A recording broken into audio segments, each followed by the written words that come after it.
Thank you for joining us and welcome to Amplified Wealths According to Plan. I am Kate Fishbein.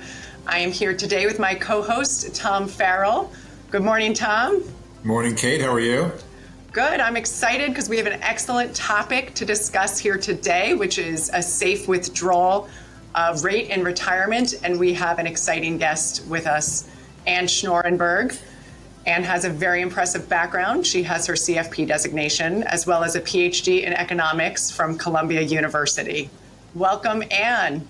Thank you so much for having me. It's a pleasure to be here with you, and this is certainly an exciting topic to be discussing.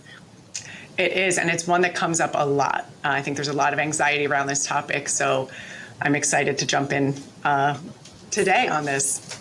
Well, if we play on our title, According to Plan, if there was ever a topic where having a plan, was really, really important, I think it's sustainable withdrawal rates for sure. Definitely. And certainly there's some kind of existing schools of thought around this. And I think a lot of individuals have heard about, this 4% rule. So I think we all thought that this was a good jumping off point for us to start this conversation today. Ann, do you want to walk us through kind of the 4% rule, what it is, and maybe some of those assumptions around it? So absolutely. This is actually a very timely piece that we're doing today. Bill Bengen published this article in October of 1994, so it's actually will be 30 years old next month. He was trying to encourage advisors to pay attention to historical returns when recommending withdrawal rates for their clients. What many advisors used to do was just ask their clients to take out the real return. What was the return on the portfolio less a little bit which was set aside for inflation. However, he was suggesting that you need to pay attention to markets ups and down. And he mentioned situations such as the oil crisis of 1973-74, when the markets were down 37% and inflation was up another 22%. And situations like that can really make a withdrawal rate not sustainable. So what he did was to take a look at the historical returns, and he decided that 30 years was a reasonable amount of time for retirement for most people. And he took a look at what withdrawal rate, if you start with that percentage of the portfolio, and then each year you continue taking the same amount adjusted for inflation, how long would that last? And he wanted to figure out what rate would last at least 30 years. And 4% was the number he came up with. And he actually didn't call it the 4% rule. What happened was that the article really took off and became sort of seminal. It was a popular article. You're still seeing people write about it and what is the reasonable rate. But the key here is that he was saying pay attention to historical returns. There will be market ups and downs. There will be changes in inflation.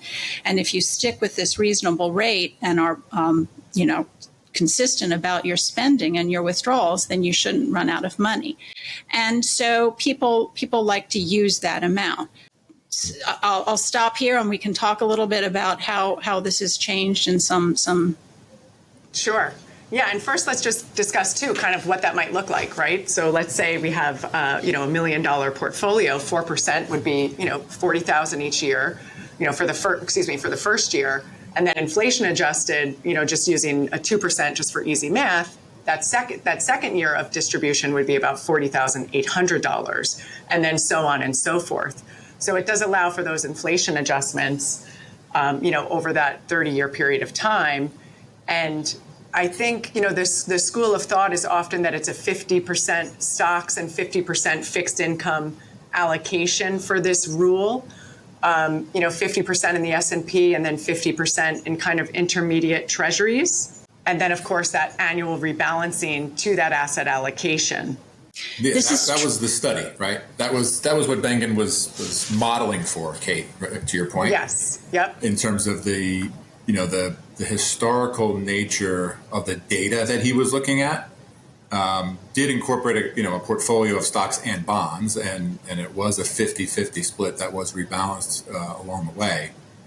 And so, part of, I think, what the debate is around this 4% rule, because it does get attacked on a pretty regular basis. And it's because the markets continue to change, right? The environment continues to change. Retirees are facing, longer life expectancies and things like that. And, certainly over the last decade, we saw fixed income be turned on its head, right? With rates on the floor, right? Zero investment rate policy, if you will. And so, that's had people thinking about, okay, how does the 4% rule, if you will, apply to retirees now going forward? But I think part of what, we can chat about today is, just a little bit more on how Bengen did his study, right? And how and why it matters, in terms of how he did it and how we should think about it moving forward. Sure. And one of the assumptions too, I think that, Bill, when he was doing this, was that pre-tax assumption. And I think that's key for a lot of individuals when they look at their assets, because you might have taxable assets or after-tax assets, and then you might have pre-tax assets. So that 4%, that's the total distribution that he was considering. It wasn't a 4% net rule. It's a 4% gross rule. So meaning if you take an IRA distribution for $20,000, that could potentially increase your tax bill come April of the following year. And that doesn't account for that additional, tax bill, that 4%. It's just 4%, on that gross basis. So make sure that, that there is that kind of wiggle room for any potential tax implications as well. Yeah, no, this is absolutely true. He was assuming that this is a situation where the person's portfolio is all a pre-tax IRA type account. And he did this actually intentionally because the math is easier to be calculating the returns if you're not having to deal with the taxation along the way. But the withdrawal amount, that $40,000 in the example you gave earlier, Kate, means that $40,000 is going to include your expenses, and it's also going to be the money that you're going to be using for taxes. So the perfect account for his study was really a Roth IRA.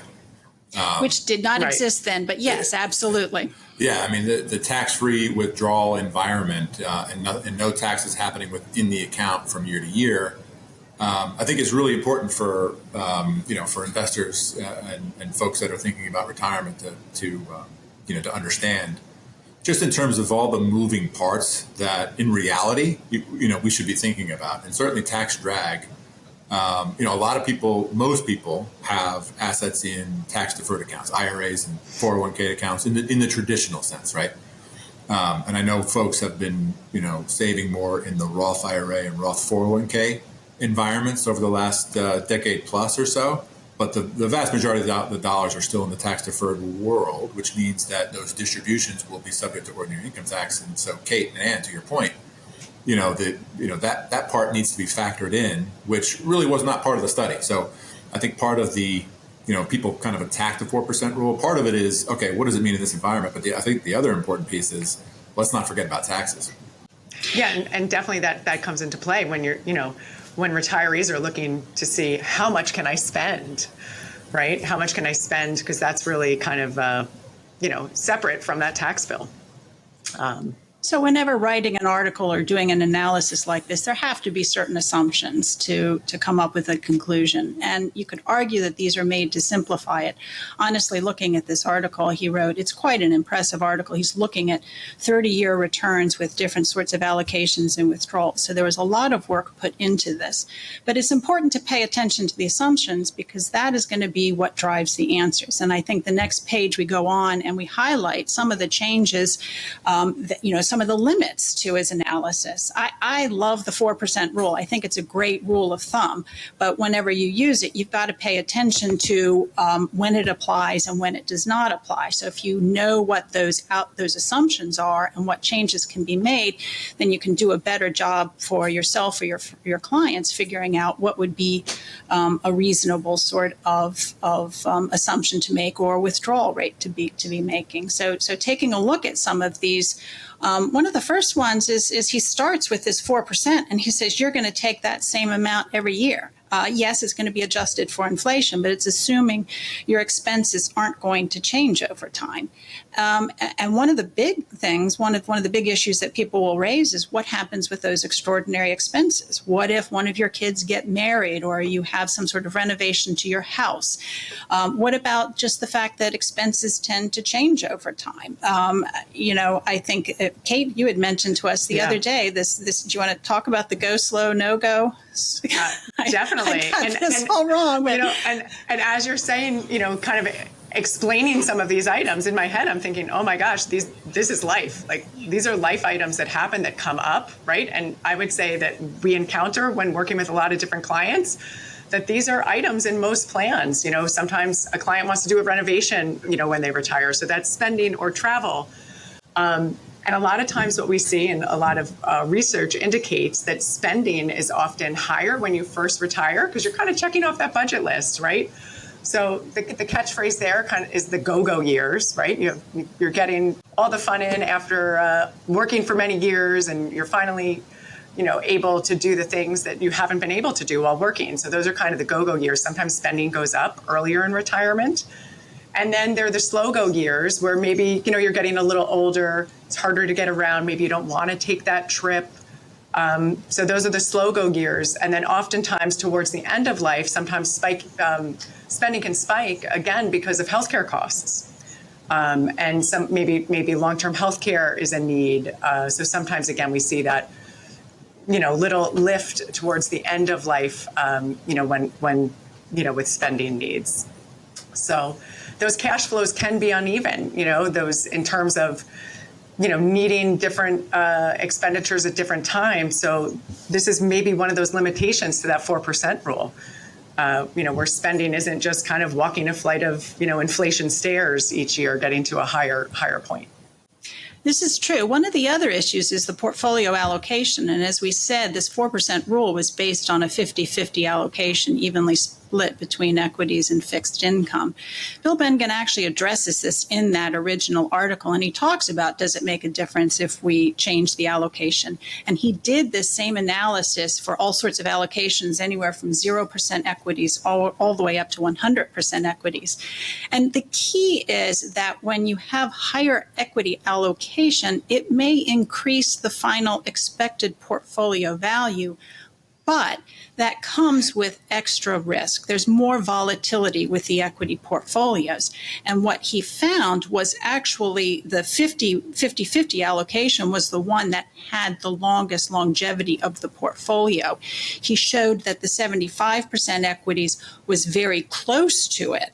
But he showed that if you have too much equity or too little equity, that shortened the longevity of the portfolio, either because of high volatility or low return. So that in the 50 to 75 was what he thought was ideal, and that based on the client's risk profile or their needs or desires, somewhere in that range would be ideal. So playing around with the portfolio allocation can be one adjustment to somebody's plan and what they can withdraw from the portfolio. Well, and that's a great clarification, because oftentimes too, individuals approaching retirement often feel like, oh, well, now I need to go to all fixed income. But oftentimes, still having that stock representation in a portfolio will allow the assets to grow for some of your longer term needs, and also are a great way to help battle inflation. But it's finding that right balance based on exactly what you were saying, some of those other goals. There's sometimes a legacy goal, maybe you have a slightly higher asset allocation, things along those lines towards stocks. I would add another point to that spectrum, Ann, that you were talking about, right? The extremes on one end or the other. And I think the data showed that if you got really conservative and we're all cash and fixed income, that didn't provide enough inflation-adjusted return to sustain a withdrawal rate over time. So, part of the research showed that if you do find yourself in that some people call it like the cash under the mattress type of mentality, right? Where perhaps you don't have to worry about losing 3% of your value in one trading day, right? Because of something that's happening in the markets or so. But over time, it does not support a sustainable withdrawal rate because you don't have that inflation adjustment. Exactly. It's actually technically possible at retirement to take your full portfolio, put it in some sort of treasuries or a bond ladder, and then you've got guaranteed income for a certain period of time. And there's actually a strategy that sets it up this way. The problem with it is it's fixed. Once you've got that in there, you may be assuming a 2 or 3% return, but if you hit a period when a 2 or 3% inflation. But if you hit a period when inflation is higher than that, then your spending in real terms is going to go down.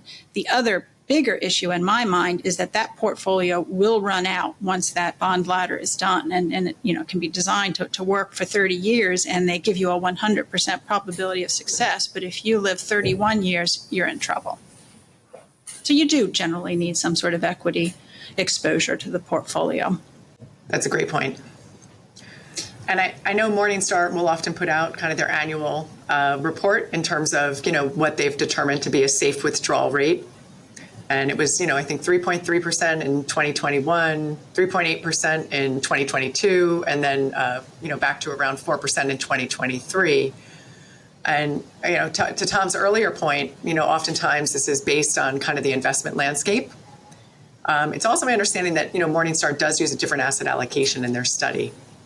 So looking for more of a flat type of distribution.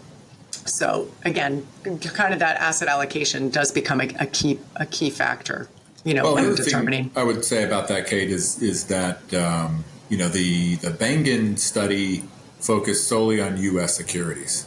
So to the extent that there's opportunities to invest outside the U.S. and also opportunities to invest on the stock side of the portfolio outside of the S&P 500, which there are. Right, small caps and big caps. Those are things to think about just in terms of what's included in that 50% or 60% in your equity portfolio. And then from a fixed income standpoint, part of what researchers have looked at is, do we use intermediate term government bonds in the study, which is what Bengen used, right? And then there's been subsequent studies that have looked at some of these other asset types. Long-term corporate bonds, right, and kind of messing with the duration of the fixed income portfolio, and how does that impact the volatility, even on the fixed income side, right? We're kind of conditioned to think that fixed income is pretty boring, but if you introduce things like long-term corporate credit to portfolios, that actually increases the volatility of that part of your portfolio. Sure. when investors may be thinking, oh, this is the stable part of my portfolio, right? Yeah. So that's. So it's interesting in terms of the allocation for sure, just in terms of how people are thinking about how does this withdrawal rate apply to me, and certainly also just where we are in the market environment, right? It's nice that there's yield right now in fixed income part of the portfolio, but we know that recently that was not the case. So what's fascinating about the yield, you say we currently have it. Bill Bengen, as you say, Tom, was assuming 50% intermediate term treasuries. That was a 5.1% return. Right. And what we're getting right now in the 2 to 10 year treasuries is closer to 3.5% to 4%. So great point. Yep. we think yields are up. They're right. Higher than they were before, but it's not what it was in his time. And that just gets to the fact that expected returns in current situations will change from time to time. And as we know, when we're doing plans for our clients, our forward-looking return projections will change. So after a year or two of high returns, our forward-looking returns may be a little bit lower versus at the end of 2022 or some year when the market was down, we expect a higher return in the market. And that can feed the changes in the sort of Morningstar safe rate that is mentioned here. The same thing goes for inflation too, right? We're always making adjustments to our long-term inflation assumption, right? Mm-hmm. Notwithstanding, we're looking at obviously what's happened to inflation over the last 2 years or so. The big spikes that we've seen, and that plays a role in terms of the longer-term average that you use, right? Because you got to incorporate that data into future projections. So as that inflation adjustment changes, because the modeling that we're doing for clients, if you think about, okay, how long was Bengen's study? It was it was rolling 30-year periods, right? Which I think was really interesting in terms of how he thought about the historical data, like rather than just assuming some average return, right, over a 30-year period or so. He looked at every rolling 30-year period going back to 1926, which in terms of his study helped capture the volatility that happened through the decades, right?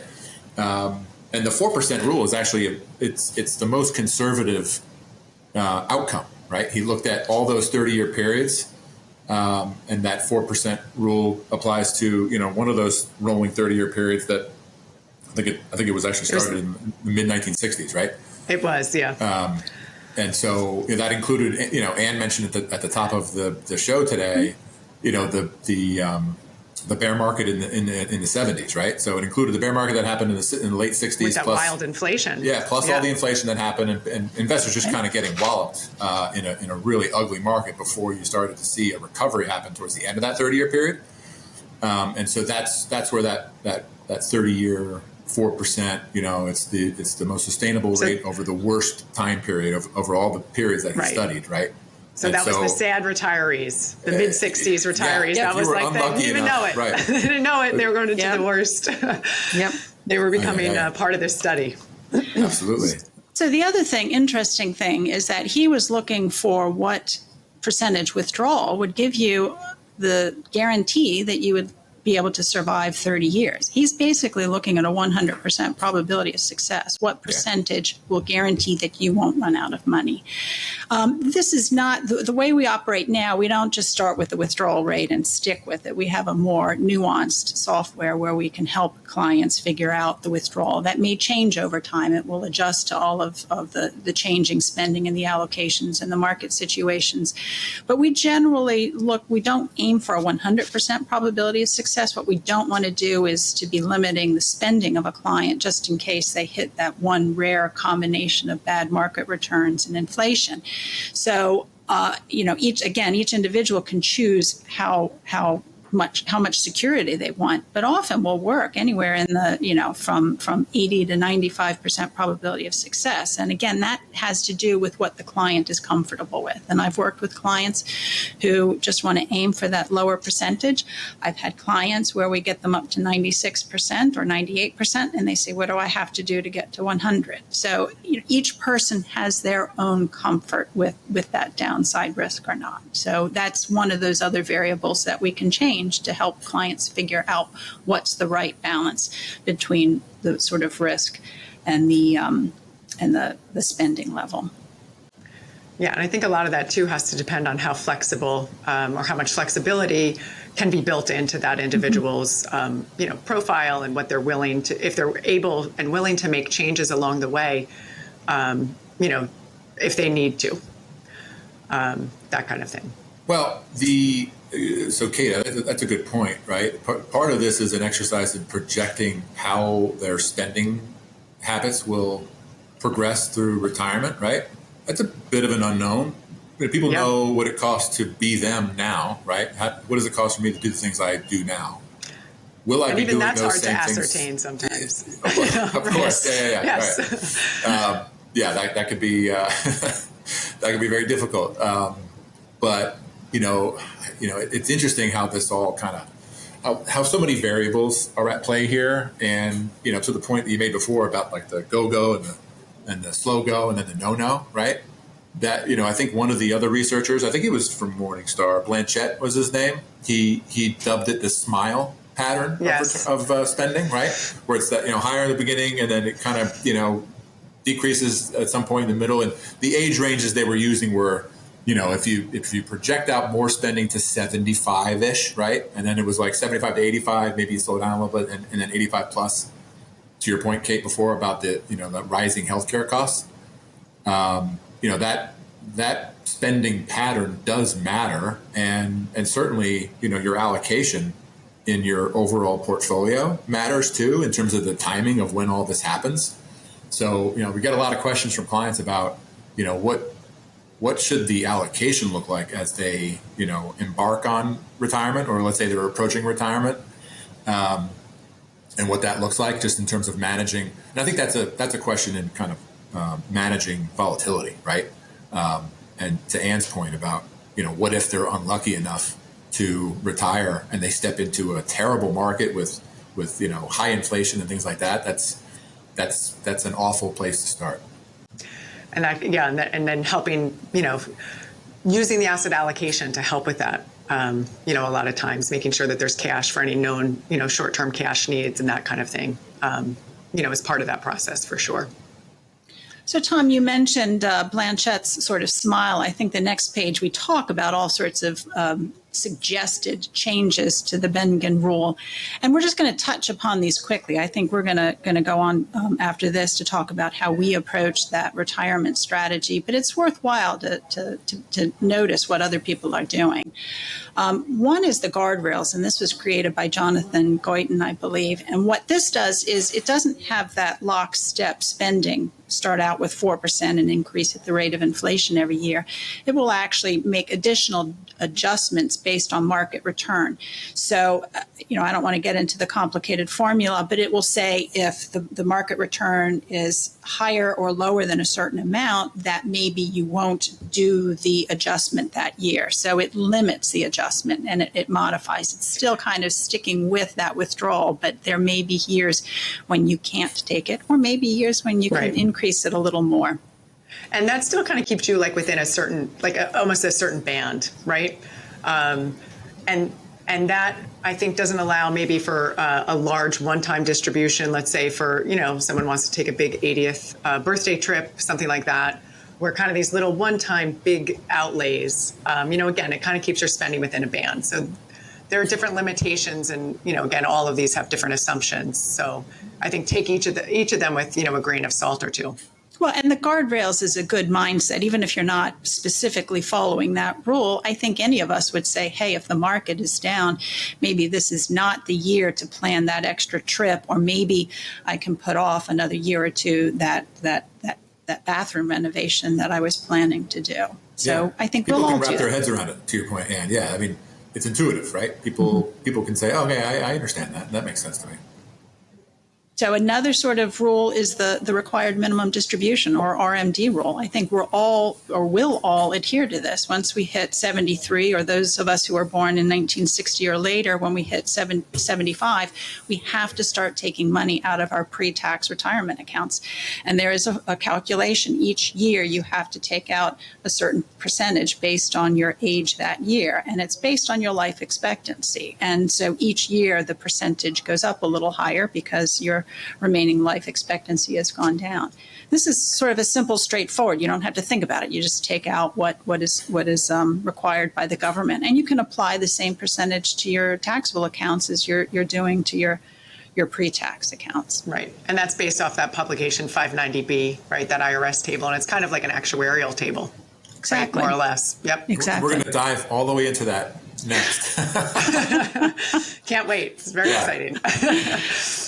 We'll let you do that, Tom. We know you're the expert, especially with inherited IRAs. That is quite the thing. That's right. So, and just quickly, these last two variations, it's just having to do with the reduced inflation. So, what the reduced inflation specifically says, it's kind of along the lines of the go, slow go, no go, that maybe we don't increase our spending as we get older. And it's still, what this does is it increases the spending each year, but by 1% less than inflation. Right. So if inflation goes up 3%, maybe you only increase your withdrawal by 2%. So that's that declining spending, right? Yes, right? I got that backwards. Thank you. That's the declining spending. The reduced inflation just says that when there's a bad year, you don't do an adjustment. Right. So when we get like a 2022 where we get, bonds didn't do well, equities didn't do well. Mm-hmm. So you kind of forego getting that little added inflation bump each year. You say, it was such a crummy year last year. Let's try to preserve the assets as much as possible. I'm going to skip this inflation adjustment in that year following that market decline. So these are all fine strategies. I think, that those last two might be kind of tough if you have a year when the market is down 30%, especially if inflation is up. So let's go on to the next page, because this is talking more about how we handle it nowadays. So just as a comment, Bill Bengen's article came out in 1994.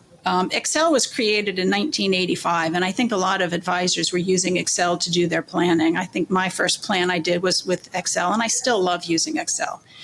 What we use nowadays is a planning software, and there's a whole array of them. The one that we use, eMoney, actually came out in 2000. So this was after Bengen. And the beauty of this software is that we can do some more precise planning than simply a withdrawal.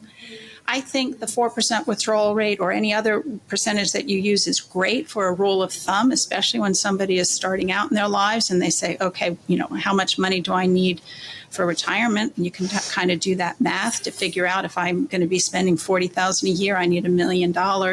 So you can do that to aim for it. But we like to do a more precise sort of calculation that we can put in the client's specific situation and we can adjust it. So it's not lockstep fixed and the spending will change from year to year. So what happens is we can model out the client's situation and we start with their basic spending amount, but then we can add in those extraordinary expenses, whether it's that anniversary trip or a wedding, or maybe you're helping a child with a down payment on a house. So you have that. You can change the income too. So many people, even if they retire before 70, they may defer their Social Security. So if that's the case, you might start out with a higher withdrawal in the early years, but then when your Social Security kicks in, then you can reduce those withdrawals. People may have a pension that doesn't have a cost of living adjustment.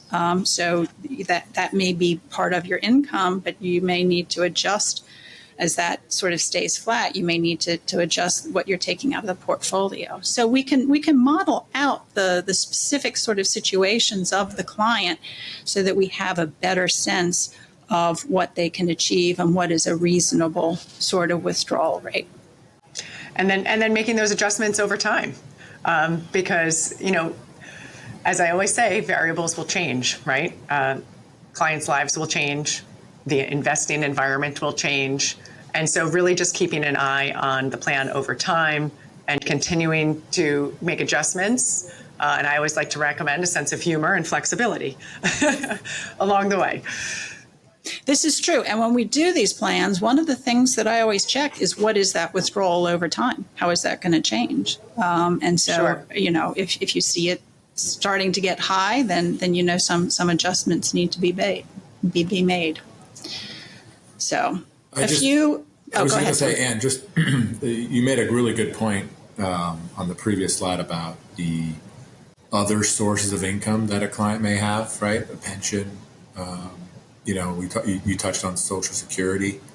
The point I wanted to add there is, as anybody thinks about sustainable withdrawal rates, right? Yes, I agree that your point before about it's a good rule of thumb, this whole 4%, right? The studies that have been done about it. But when it comes to everybody's individual situation, we all have our unique circumstances in terms of what kind of income sources do we have available that come from outside the portfolio, right? And that does impact how much you would need to take out of your portfolio to fund your lifestyle or whatever goals, that are important to you. So, that's a great point about, you may be delaying Social Security to age 70, so you may have to take some higher withdrawals out of the portfolio. But then once you start taking those or start, electing to take your benefits, then you can reduce that, that drag on the portfolio. And that helps with the overall sustainability of, withdrawals from the resources that clients have available to them. So, I would say that, I encourage folks to think about, what sources and resources are available to fund lifestyle, and where are they coming from, right? Are they coming just from the portfolio? Do I have other sources of income? Do I have properties that generate income for me? How do I factor that into what might be sustainable over time? And that, I think if you pay attention to those factors and you're updating that on some regular basis, then we get to adjust that data along the way. So we're not just looking at a static, way of thinking about, how is this all going to work for you over the course of retirement? Yeah, that's a great point. And on other variables as well, even just taking time horizon. If you have a significantly younger spouse, you want to make sure that they're being provided for. And then also considering, other legacy, goals and other things like that. A legacy goal, you might want to have a certain amount of assets remaining at the end of your plan. So that also might greatly impact, what you're able to take over the course of your life. So really or you might have a customizing client, things. You might have a client, and I have an example of this. Yeah. That says, show me what it looks like with nothing left at the end. Right. Well, right. Let's say there's no heirs, there's no legacy needs or anything like that. They just want to enjoy the fruits of their labor and just go out, with the last check bouncing, if you will. Right. that's a different way to think about it. That raises the issue that it is so important for each individual, each household, each client to be very much involved in this process. Maybe we have the software and maybe we have the experience in the background that we can say that looks like, too high of a withdrawal, but it's their lives. And it's important for them to decide what it is they want to achieve and what risks they are going to take. So as we have discussed, they can decide the probability of success. They can talk about how much volatility they're willing to take on. Are they willing to adjust the spending if the markets go down? But this comment, create a plan well before retirement, as Kate says, it's a living, breathing document. It's going to change over time. As Tom says, the client's going to drive the factor. He's going to say, I don't want any money left of the plan. It's important for each family to know what is it you're trying to achieve and what does this look like, so that it's not just I'm taking 4% a year and that's growing, but to recognize I will have to pull back if the market comes down. I am going to cut back my withdrawals when Social Security kicks in. I mean, people get into the habit where they're taking, whatever monthly income from the portfolio, and then suddenly they turn on Social Security and they're like, wow, now I've got extra money. So it's following the plan, knowing what the critical decisions are, and being willing to make adjustments and monitor this over time, because there will be changes. And we just need to be able to work with that. Yeah, changes, and always there's a lot of different moving parts, right? Mm-hmm. So, and that's where the software is so helpful, that it really does synthesize a lot of these different elements and helps to quantify some of the what could be's, and the what ifs as well. And stress testing the portfolio and all that is also very helpful. And just helping clients sleep at night. If there's a particular concern that they're worried about or a scenario, sometimes we like to build that in and say, okay, well, this is what it would look like in this, if this event happened or whatnot. And then, that ongoing monitoring, right, over time, so is just absolutely key as the situations, change and whatnot. Exactly. What I love doing is, once a client has a plan and at the point they retire, one of the ways to keep them on track is to start by setting sort of regular withdrawals. So I've worked with clients who, periodically will say, hey, I need this much money. And when that happens, you're not always sure if their withdrawals are going to be within whatever they had planned. So often, once that plan is established and they are comfortable with it, to then say, okay, each month, this is the amount of money that's going to come from the portfolio. Because when they ask for that extra money, that's when you sit down and have the conversation and say, okay, this wasn't part of the plan. Let's see if this is a reasonable additional withdrawal. Let's make sure things are going to work. Yeah, and it can be an anxiety-provoking time, right? You've spent your whole life gathering this nest egg, right, and saving. And now when it comes time to turn that nest egg into a stream of distributions, it can be an adjustment. You've gone from saving mode to spending mode, and that's not always an easy, switch to turn for individuals. So I think having that plan, almost having that permission to spend X, knowing that, maybe we have to make some adjustments along the way, I think really helps individuals find that, sweet spot, right? Trying to balance having fun, but not having too much fun, right? Yeah, well, sometimes you gotta, sometimes I've had plenty of clients where, you have a discussion about, listen, you could be spending a whole lot more, right? You could be doing a whole lot more than you're doing now. And part of that is just mindset, right? Perspective on finances and where they are in life, and, risk tolerance and things like that, which we totally understand. Every client feels differently about how, how the resources they built will work for them and their family. But Ann, I think your point about turning on that stream of distributions, it also helps clients factor in like the tax component, right? So, if it's coming from an IRA, for example, they can account for the tax withholding that needs to happen. And if it's coming from a non-retirement account, there's cost basis involved with the securities they own in those accounts. And so if we're raising cash, part of what we need to understand and clients need to understand is, okay, that's going to generate some level of realized capital gains. So I think it kind of lends to that mindset of, if you can start to develop a plan, a framework, right, a roadmap of here's what those distributions are going to look like on a regular basis, then we can also factor in the tax component, because again, the 4% rule doesn't even account for taxes. But in reality, we know we need to do that. So, the less surprises on the tax front, certainly the better for clients. It's been our experience for sure. So, those are always the least favorite surprises, or tax surprises, as a general rule of thumb. So yes, making sure that that's being accounted for. Absolutely. Yeah. Well, I think this was, super helpful. I think staying flexible, staying on top of this. Again, this is a topic that, comes up often, and I think there's a lot of anxiety around this topic. So I think the more that we can bring it to the forefront and have these types of conversations, I think is very helpful. And I'm so happy you joined us today. Thank you, Ann. Thank you for so having much me. for your It's time. been wonderful. I really enjoyed this. And for sharing your knowledge with our listeners. And as a listener, let me just jump in and just remind everybody to subscribe to Amplified Wealth wherever you get your podcasts. If you're watching on YouTube, if you do hit the like and subscribe button, it does help us make sure that we're providing the content that you want to hear on a regular basis. So appreciate your help on that. Thank you all so much, and we'll see you soon. Thank you. Thank you.